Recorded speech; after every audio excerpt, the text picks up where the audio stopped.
take it. Got it! Boston wins! Two legends in basketball analysis with over 70 years combined experience. This is the Bob Ryan and Jeff Goodman podcast. NBA, some college, a little bit of everything. You know, what can I say? But it wasn't going to happen here with him. I was okay with it because it wasn't about talent, I didn't think. All right, let's get right to it. It is the Bob Ryan, Jeff Goodman, Tanguay Along for the Ride podcast. We are sponsored by FanDuel, the official wagering partner of the CLNS Media Networks. Score this NFL season with FanDuel, America's #1 sportsbook. Right now, new customers get $150 in bonus bets with any winning $5 moneyline bet. That's $150 if your team wins.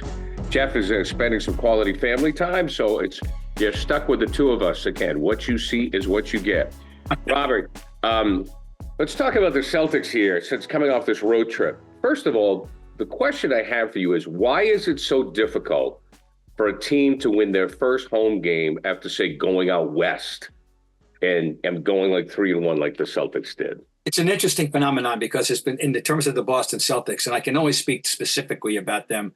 It's been going on for 40 years or 50 years. Right. That they are traditionally a little sluggish in the first game home from after a major road trip, and this year it was accentuated. I thought maybe that the fact that they were playing the Pistons, and we all know you don't want to be the team that breaks the streak, and that they would be sufficiently motivated. And of course, we know their first half may have been their first half of the year. Right. They were so uncommonly sloppy. It was like, oh yeah, we don't want the ball. You take it. Why do we want the ball? What are we supposed to do with this thing? And that's the way they played in the whole first half.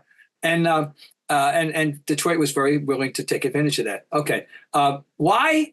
I don't know. I mean, this one is a little bit different than you, but you get complacent. You're home. You think you're back in mommy's womb or something, and you don't. But this has been going on for years. But if I'm a bettor, I take no to it. That's all. I'll put it that way. Okay. Well, I think too, like the Larry Bird, Rick Roby days. Maybe the road trips were a little too festive. Or as one time when I was actually traveling with the Celtics and we got into Chicago, and at 5 limos were waiting outside at like 1 a.m. for players to go out. So, I think the road. Well, there's something. There's some distractions for young men. No kidding. I mean, I got stories I could tell that I don't want to tell. Right.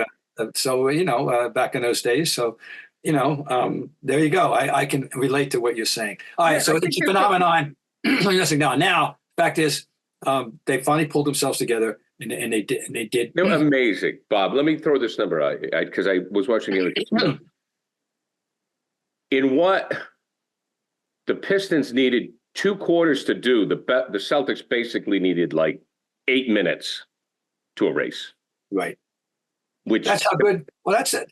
That's the team to it. But you're right. It was they got right into it, and they had it down to single digits by 6 minutes in, and we went from there. I got to say this. My big takeaway from the game. Oh, well, first of all, it was a specific play, but let's get there first. They're so lucky. And it was just, and I would say it was a bad call because it was an impossible call. And that goaltending call, that is the ultimate referee nightmare. Not block charge, it's goaltending. And you saw how many times they had to review it. And the thing is, if they had called it the other way and said it wasn't goaltending, then it wouldn't have been overturned because the incontrovertible evidence to overturn it was clearly not there. That was the greatest borderline. I don't know. It was right there. You could go either way, right? And they benefited from that. And then, of course, when you look at replay, it happened again in the it happened again in the second game. It happened again against Toronto. God, Tanguay, come out of the fog. Where you look at the replay, and the ball is like right there, and it's like scouts like, is it? I mean, and of course, the crazy. No, it was tough. And so the call was made goaltending, and therefore it was not overturned. And had they made the call the other way, it would not have been overturned. That was the ultimate. And I'll tell you, that's where replay, though, the referees in the old days would have had to live with the call. But anyway, that call was beneficial. Then they turn around and hand the game back to them. But when I watched that play, the jump shot was made and no one blocked out. Bogdanovich, but and the closest guy was the guy who does everything right, and that's White. It just happened. You see that thing unfold, you understand how it happened, but it was so much in keeping with the rest of the evening. They gave up 31 points on second shots, and that's probably a league high. I mean, they did everything. They totally deserved to lose that game. They did. Let me say this: Detroit shouldn't be that bad. They've got 3 guys minimum that every single other team in the league would say, "Hey, I'll take him. He'll play for me. He'll be in my rotation." And they are, of course, Cunningham, who is the second year now is sort of asserting themselves. So Cade Cunningham, Ivy, and Allen. Ivy, oh man, I'd like to get my hands on him. He moves well. He does. He's an aggressive kid. They shouldn't be that bad. How they have managed to lose 28, particularly since if you would have polled everybody, all the cognoscenti in the league, and before the season, what do you think of Monty Williams? I think it would. Oh, he's a good coach. I think people respect and like Monty Williams. Well, they certainly like him, and I think they respect him. And I don't know. This is a tough life that they're living. They shouldn't be that bad. I don't think on the raw talent. That's my opinion. Well, right now it's obviously mental. Yeah. Like you said. I mean, it's in their heads. The Celtics came back in the third quarter and they go, here we go again. Here we go again. Yeah, here we go again. What are we going to do? The numbers that they were giving us, the few times that all year they've had leads at the late in the game, it's astonishing. I mean, that's huge, right? That's huge. Yeah, they're seldom in games. But I'm telling you right now, you put Cade Cunningham up there on the open market and 30 teams, 29 teams are ready to scoop them up. So anyway, that's the story there. They're now in a position to break the record for, go whoopee, for most consecutive losses overall, because they've already set the single season record. Now they got to go for the 76ers overlap record. Well, I mean, you mentioned Monty Williams. I remember Doc Rivers, I think, endorsed him, which helped. But didn't Monty have to coach one of Doc's kids? And wasn't he in New Orleans, then Phoenix, then here? Isn't this his third team?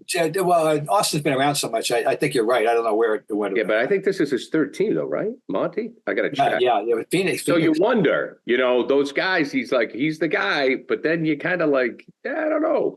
I mean, his reputation, I don't know what this is going to do to his reputation, So I don't know. But but everybody is rooting for him. Personally. Nice guys don't always make the best coaches, Bob. We know that. No, we do know that. And real. Here's a question for Bob Ryan for the History Channel. Without putting you on the spot, who was the meanest, meanest, grumpiest, hardest, toughest, best coach you ever saw? Was it Fitch?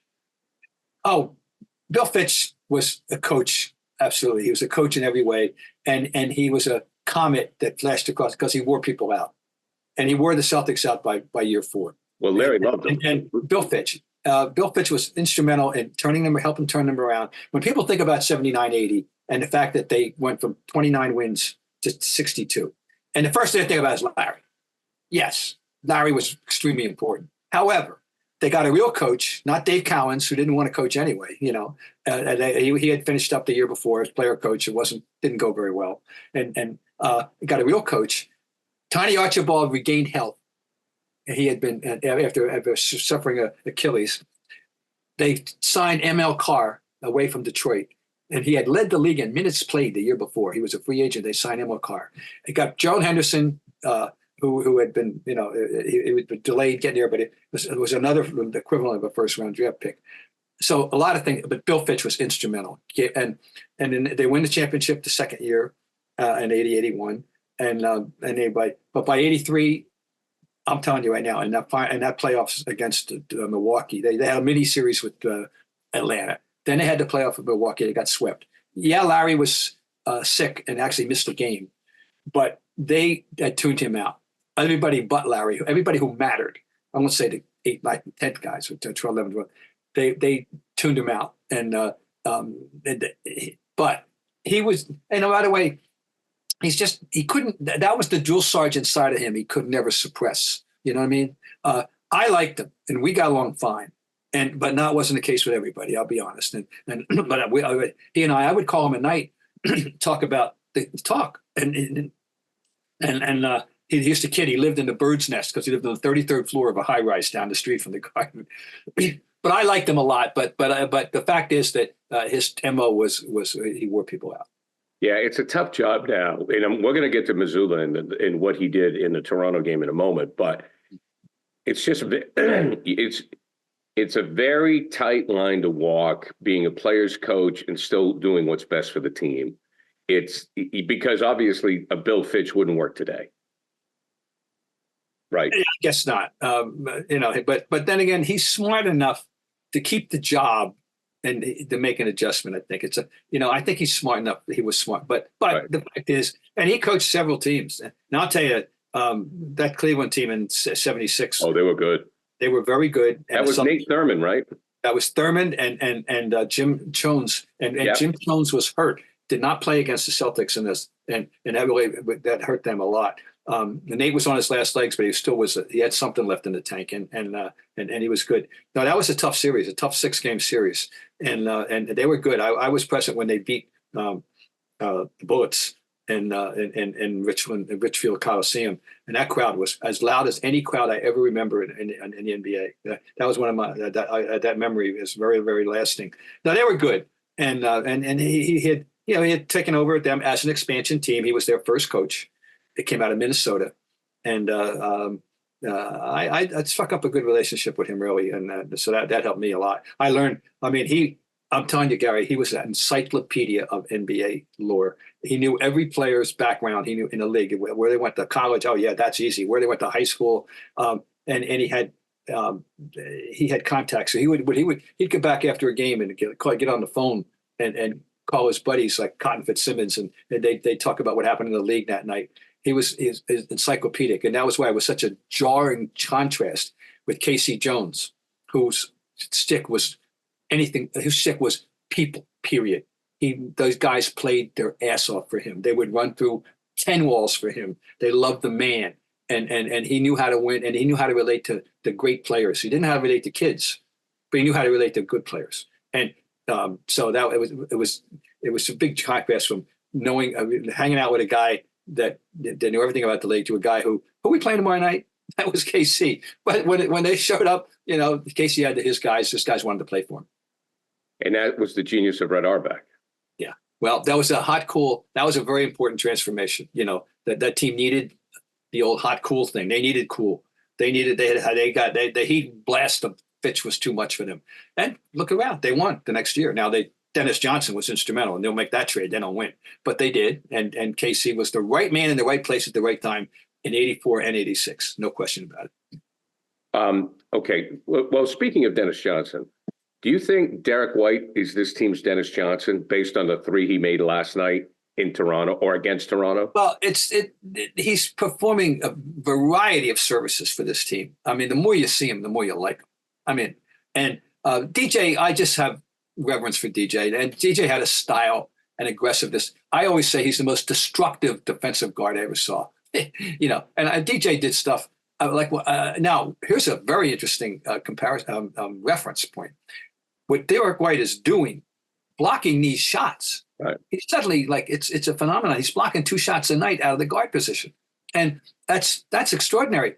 Well, guess what? In 1979 finals against the Bullets. The then Bullets. Dennis Johnson was the MVP of the series. He averaged 20 points a game. Oh, by the way, he blocked, are you ready for this? 14 shots in 6 games of the finals from the guard position. Now that's aggressiveness. His style was different, but this guy's performed. I mean, Derrick White is one of the great, we've had these tremendous pickups over the years, going back to Don Nelson, who they got for like $1,000, literally. A waiver wire that Don Nelson picked up from the Lakers, and some others that but pickups. But Derrick White, I keep saying, how did we get him? What was San Antonio? Anyway, this guy he gets better and better. What doesn't he do? He's a defense. He's defends. He makes your threes. He goes to the. Don't you love him when he goes coast to coast? Oh, he's tremendous. That's way to get through that space either hand. We just love this guy, and he's become absolutely invaluable. We talked about him last episode. We did about the All-Star game, and I just don't think he'll get there because the competition is more glamorous and too fierce. But does he belong there? You're damn right. Well, if the players in the media had a bigger percentage of the vote, but 50% goes to the fans. So, and it should. So that may be his biggest obstacle. I can't. I do this every time you mention Dennis Johnson, and it just brings me joy to say it. So excuse my redundancy. No problem. Bob Ryan is courtside, cover of the game, and this is before big-time NBA sold out and made everybody, all those seats. They kicked out the media and started selling those seats for $1,000 a pop. Dennis Johnson's dribbling the ball up the floor. Bob Ryan is pontificating to Shaughnessy about something.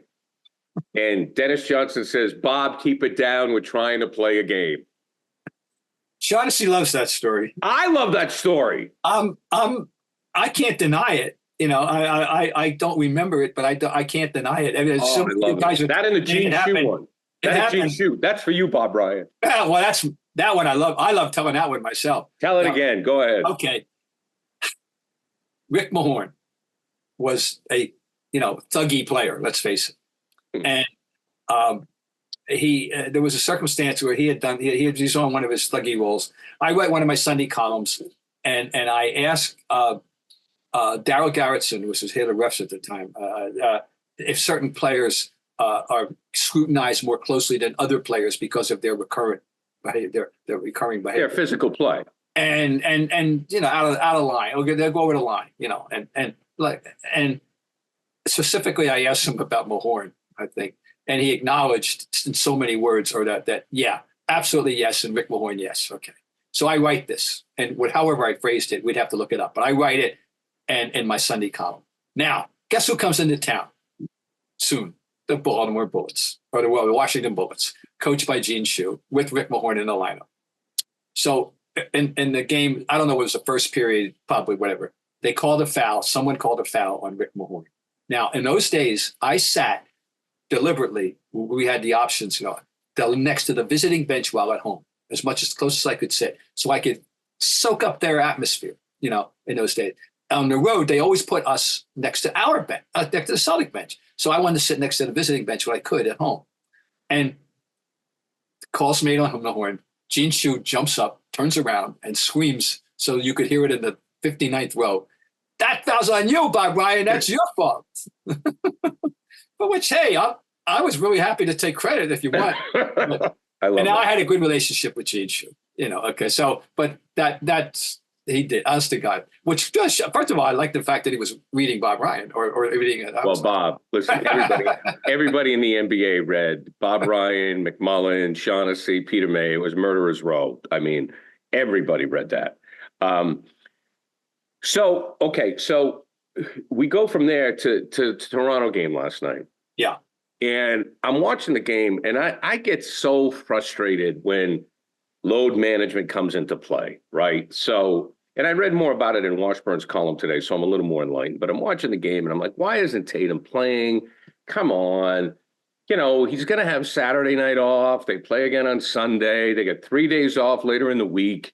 Then I hear he's nursing an ankle thing. So you don't have Tatum. You don't have Porzingis, and you don't have Horford. Al. You don't have Al Horford.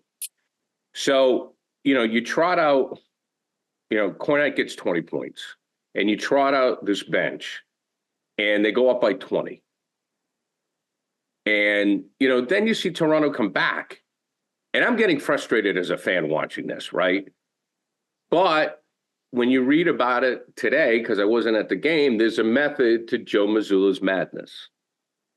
Well, I haven't read the column yet because my paper was late in being delivered. Okay, well, I'll tell you this. Didn't go, and I was waiting to go on. I can read it online, but I was waiting, give it a little. I haven't had the chance to morning. Okay, I'm sorry, because you usually you're there. You beat all of us. He wants to get guys minutes. His theory is, even if Tatum's out, we should still win the game. He goes, I need everyone on this bench to feel important and as though they can contribute. And that's kind of the feeling everybody has right now. And he goes, I need these guys ready for the stretch run if they don't make a deal, if they don't make a trade. Yeah. No. So there's some method to his madness. So he believes in his guys, and he won. And he won. And I've been saying for a year, Luke Kornet isn't that bad. That Luke Kornet is an NBA player, and he's a legitimate backup center who deserves to have a 10 or 12-year career doing what he does, and he will, I think. And that was probably his signature contribution to this team since he's joined the team. But I'm doing an I told you so to nobody in particular in the world that I've been saying I don't think he's that bad, and I think he's an asset and can be an asset. And last night he was an asset. I was out to dinner, and when I got tuned into the game, they were up by that 20. So I watched the whole thing unfold as it did, and you're yelling at the set. You're looking at stuff. Once there was some bad turnovers, and all that. But give the other guy. It's the NBA. That the thing is, this is hardly uncommon. I won't say every night in the league, some game like that takes that pattern, but probably every other night, somebody is coming from 20 or 15 down, and maybe they execute the final thing and get it done, or maybe they don't, but they get back in the game. Everybody in the league will tell you, that the other team's going to make a run. They'll tell you that, and they believe that the other team's going to make a run. That, and so it was. Now, here's my one takeaway, and Brown, I didn't see him get off to that great start, but I know he had that great start and helped carry them. That's exactly what you expect and want out of him when Tatum is not there. If he's going to be the guy he thinks he is, then that's the kind of game he should play, and he played it, all right, for the most part. And then the game clinching basket was that dish off that he made. And Brian Scalabrine was all over it, and he said absolutely the perfect thing. He said he doesn't make that pass last year. And that shows a sign of something, whatever, awareness that we've been asking for him to show. And if that's the way he's going to be, that's really good. But it wasn't like it was a great pass, but it was a needed pass. It was the pass you should make, but he made it. And Scal was right. He probably doesn't make that pass last year. Little bit of Mbutu happening. Little bit. Yeah. So listen, women. Look, I've had this discussion. God, friends of mine, they coach in college. I keep telling them, winning breeds chemistry. Yeah. They always tell me it's the other way around. I go, no, not in the pros, dude. No. Winning breeds chemistry, and now there's a chemistry. There's a camaraderie with this team, and good for Joe Mazzulla. Recognizing that, because Bob, you know as well as I do, in the NBA now, it's not so much the X's and O's. It's getting the team to gel. It's getting them together. It's getting them to look. You get them to buy what you're selling.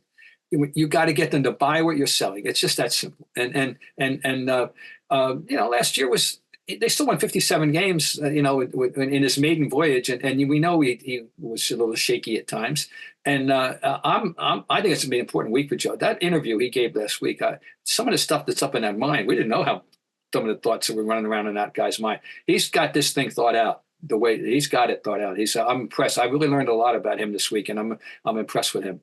And I think they're in good hands. I think they're in fine hands. I agree with you. I mean, he kind of reminds me of Spoelstra's rise a little bit. That's a very good point.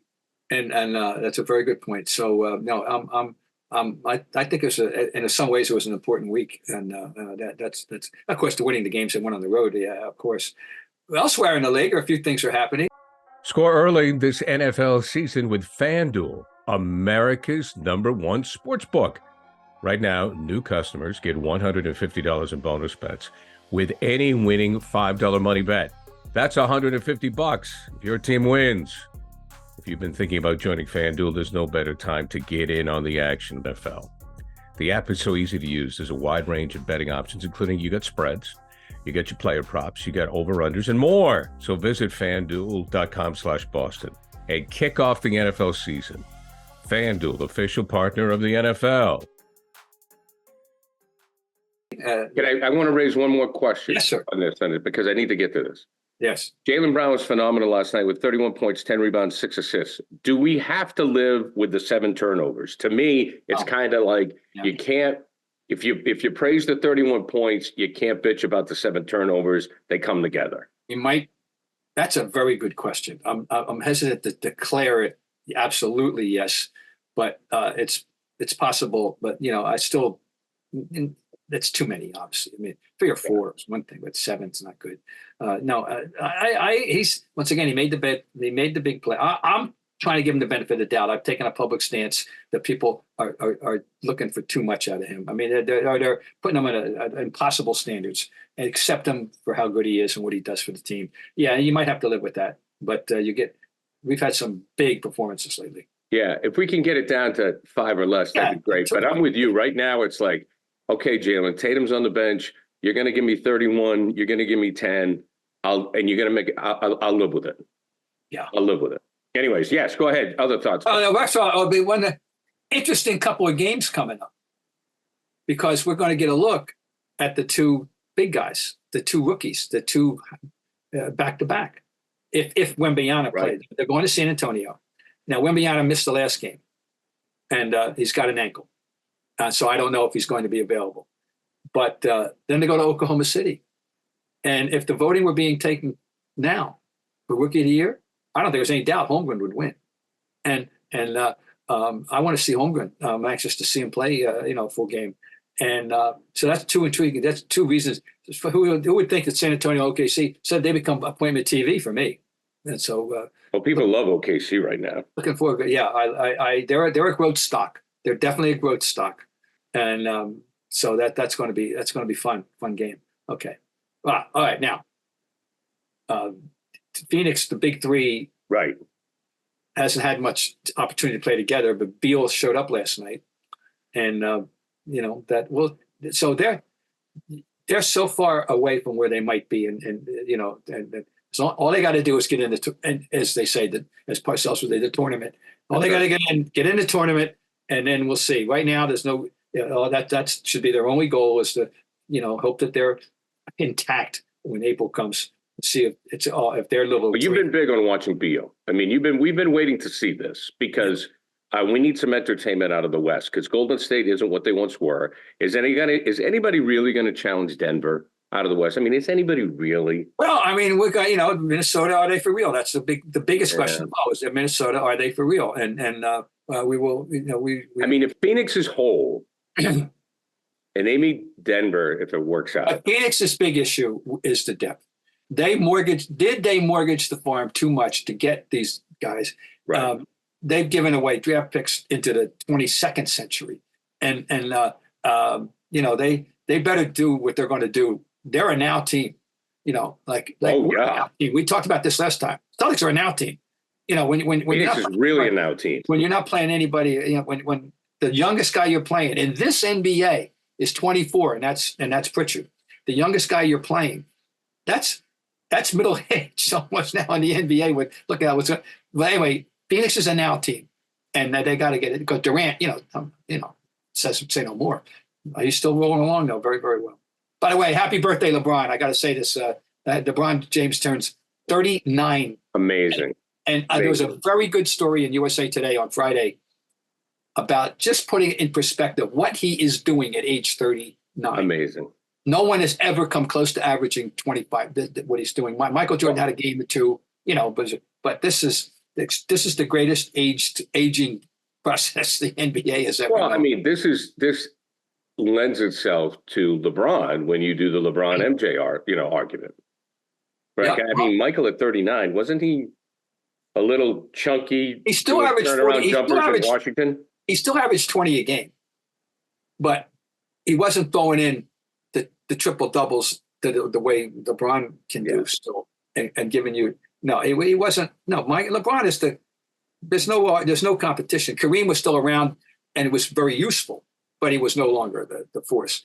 LeBron isn't that far off where he was 5 years ago. I know. And it's not and the numbers prove it, and the performances prove it. So I mean, and happy birthday! This, of course, is one of my favorite little annual. It used to be a tweet, which is now an X, but the planets and stars were very well aligned on December 30th in 1935 when Sandy Koufax was born. In 1974 when Tiger Woods was born, and in 1984 when LeBron James was born, all on the same day, the 30th of December. That's a tough one to beat, folks. That's a pretty good trio. So what do we think about the Joker here? 20 the Joker. The last two games. Well, the Joker's got had a unique triple-double the other night. And it was unique, if you use the word properly, it means one of a kind. There have been skillion triple-doubles. None included a player was perfect from the floor. He had a triple-double on Thursday night in which he was 11 for 11 from the floor, en route to his 26 points, 14 rebounds, and 10 assists. Then last night, in a losing effort, by the way, but last night, he shoots 10 for 11. He's 20 for 21 his last two games. Now, my first thought was, that's not many. That's what? Take more shots. Well, I mean, that's nice, but you only got, hell, maybe you'd be better off being 15 for 19. But anyway, I just want to throw it out there for people to take note. The man had a triple-double with a perfect knife on the floor, and that has never been done in the history of basketball. We talked about this on the last episode, but you mentioned Sandy Koufax, and it reminds me of what we discussed, because I can't remember if I read it before our show or after our show, but there were some more quotes from Jokic about how he just wants to play basketball and go home. Yeah. I mean, he was very emphatic about that. That's all I want to do. He could be the Koufax of the NBA. Like when he's done, you have no idea where he is. Yeah, it's very possible. Sometimes they change, but you're right. I want to be alone. There's no question about him. By the way, Sandy Koufax went to the University of Cincinnati on a basketball scholarship. He did? He did. I didn't. By the way. And then he found out that he was a little bit better at another sport. Just a little. And, I do know that the state of Maine claims Koufax a little bit. Yeah, he had because he married Richard Widmark's daughter, right? Right. And there was a Maine connection there that there was a house, I think, up in Ellsworth or Bar Harbor. Yeah. I've never made the acquaintance, so that's one I missed. He was on the shore with the wealthy Sama people. You and I are lake hounds.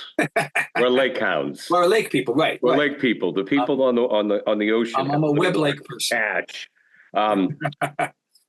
Now, this James Harden thing. They're 15-8. They lost 5 in a row when he went to the Clippers. Now they're 15-8. Just can't. Are they a threat? They're annoying. They're going to be a pesky team. Yeah, they're if they're healthy. And now last night they won, and Leonard didn't play. That's been an issue with them for several years now. And that they got 4 aging, players. Don't forget they got Westbrook is coming off the bench, and that's a team that they're going to have certain games where they're going to be terrific, I think, and they're going to have certain games where they're going to look their age. Underrated player on that team is Zubac, by the way. He's not a bad player. He's one of it's someone to do the definitive story. I've thought about it, but I'm too lazy. The definitive story on the middle European big men in the NBA. All the guys with names in an itch, and so forth. No, really. I mean, the big men are being produced elsewhere other than the United States of America. Quality big men. I still come back to, although Edie's a Canadian, isn't he? Zach Edey. I think he is. I have to double check the kid at Purdue. But, the fact is that once again, the reigning college player of the year is 7'4", and he would not be in the first round of the draft. Everything they're telling us. That's where basketball is now. Yeah. Anyway, I think he's Canadian. So that would add to the story. Anyway, Zubac is a pretty good player. But but Harden, I look up, I want to dislike him so much, and I look up 10 assists, 11 assists, 12 assists. I still say where they came from. I can never remember.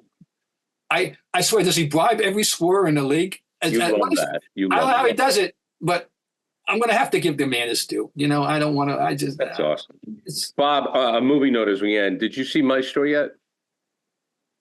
No, and I want to, but it was number one on my list. Except that it came and went in my town on one week, and I thought it would be around. We're going to go see it. What I did see last night was Ferrari. Oh, what'd you think? Elaine, my wife, liked it a lot. I liked it okay. Adam Driver, he's on screen like 90% of the time, and he's very good. I didn't, and I know that there's fiction mingled with fact in the story, and I wish I had saved some of the reviews to read, but it grabs you. I'll tell you what, if you don't like noise, don't go, because the scenes, I'm saying, the car racing scenes are very, very graphic.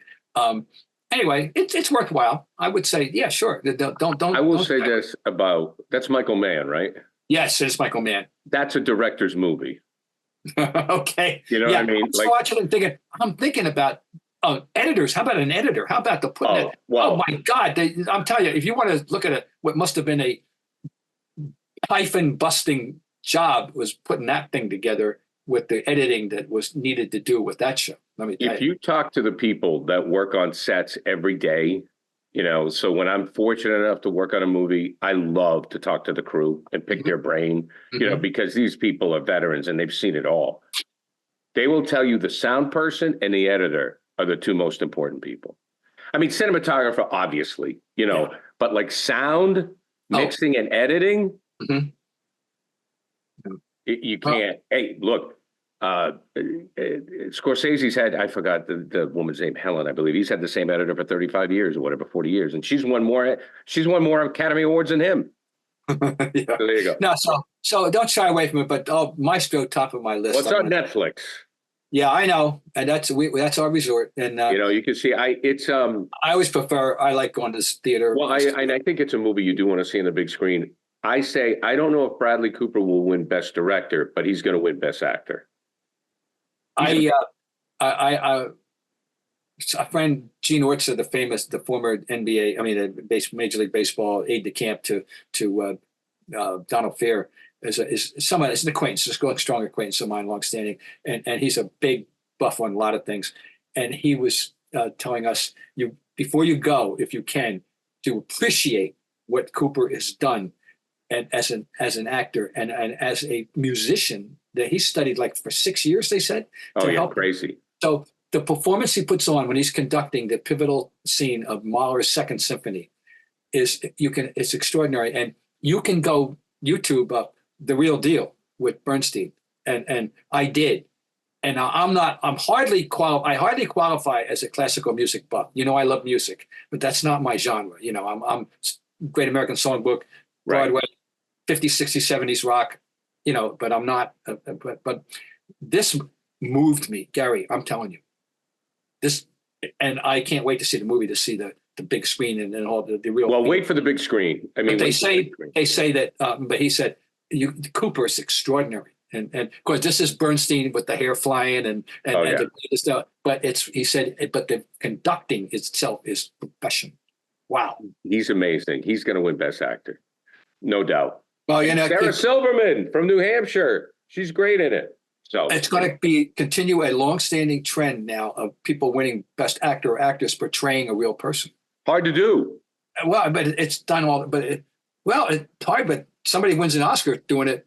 I know. You know why? Because this is my friends, my sports brethren, who sometimes chuckle at the art of acting with me. Oh, actors. Take a look at that. Take a look when you have to play a real person, and with YouTube, and you still win it. That is extraordinary. Well, I'm going to make it. We're going to seek it out. It's got to be around town, around Boston. Oh, you'll find it somewhere. You probably might have to go to a mall or something. That's okay. Bob, Happy New Year. Hey, that's great. Thank you. Hey, Happy New Year, and thank all our supporters who they're wonderful, and it's been fun working with you. I'm looking forward. But this season, the Celtics are going to provide us with a lot of nights of pleasure. They've done it already, and they're going to do more. Give us more. Okay, we've been brought to you by FanDuel, the exclusive wagering partner of the CLNS Media Networks. Score this NFL season with FanDuel, America's #1 sports book. Right now, new customers get $150 in bonus bets with any winning $5 moneyline bet. That's $150 for Bob Ryan if your team wins. For Bob Ryan, I'm Gary Tanguay. See ya in 24.